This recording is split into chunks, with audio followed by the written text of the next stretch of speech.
Hello everybody, this is Jeremy Tao within the DAW. Welcome back. Today's video is showing you how you can get your audio drivers and your audio device to be seen inside of OBS and get some studio quality sound without the need of your digital audio workstation, your DAW, your audio editor, whatever you want to call it. Now this video is primarily focused on the PC users because this is how I do it on my laptop from Slick Audio, which is a PC. But stay tuned because we are going to be working on a video to do this inside of a Mac for OBS. So stay tuned.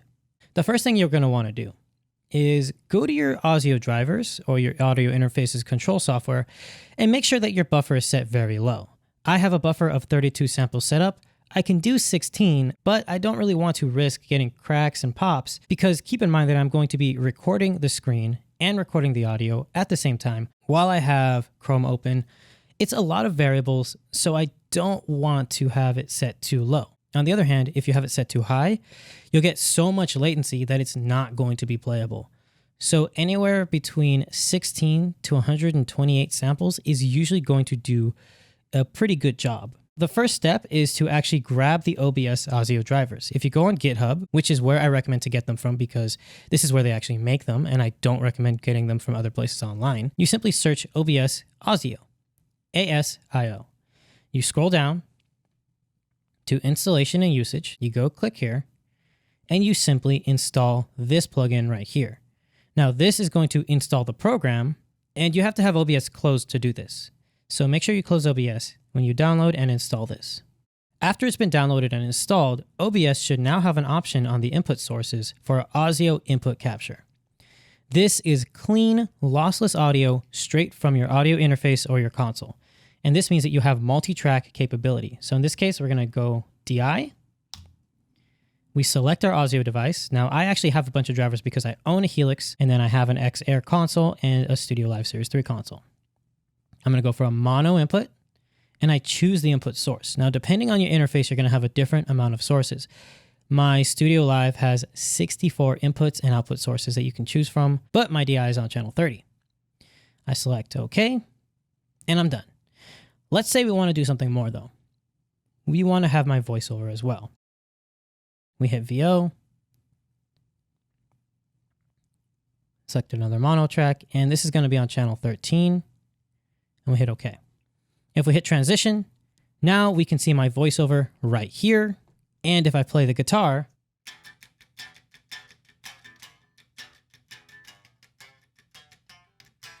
we can see it just fine. And because my buffer is set so low, this is almost real time, minus maybe 1 or 2 milliseconds.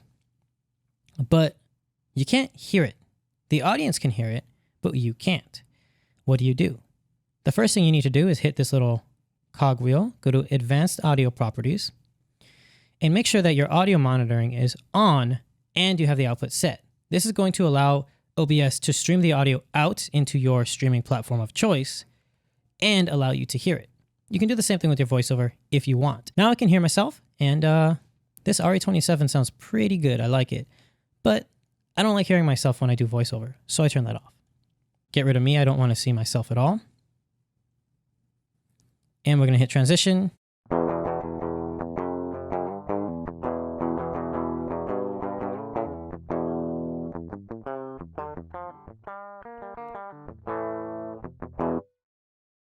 I get my DI. It sounds good. It's a good quality DI, but I don't hear an amp sound, which is kind of the problem. Let's see what we're supposed to sound like. We'll add my Helix's output, right? Go to audio devices, and we're going to go for the stereo Helix output. I have 4 outputs on my Helix that I'm using. Boom. Boom. Hit OK. Transition, and we will mute the DI. And let's monitor this. This is coming out of my Helix.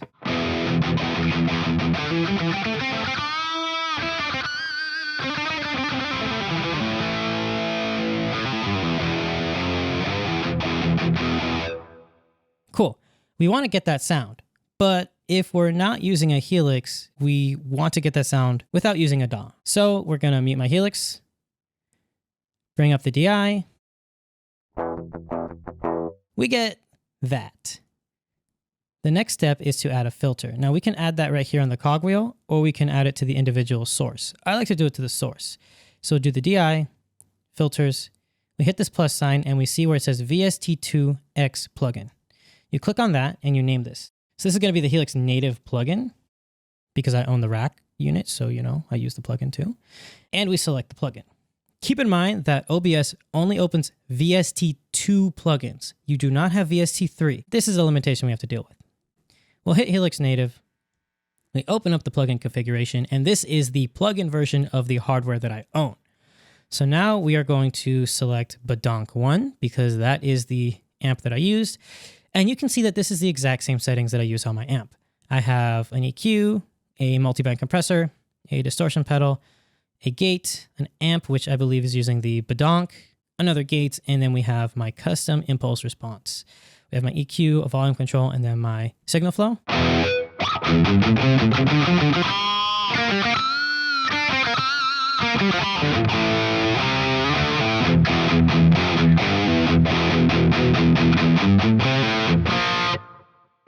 Cool. So now OBS is streaming out the sound of my DI as an amp sim, which is fantastic.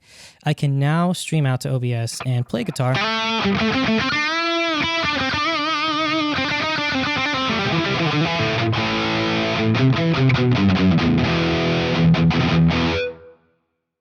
Like that. It's really that easy. Now you can do the same thing with the voiceover. Let's pretend the Helix is my voiceover.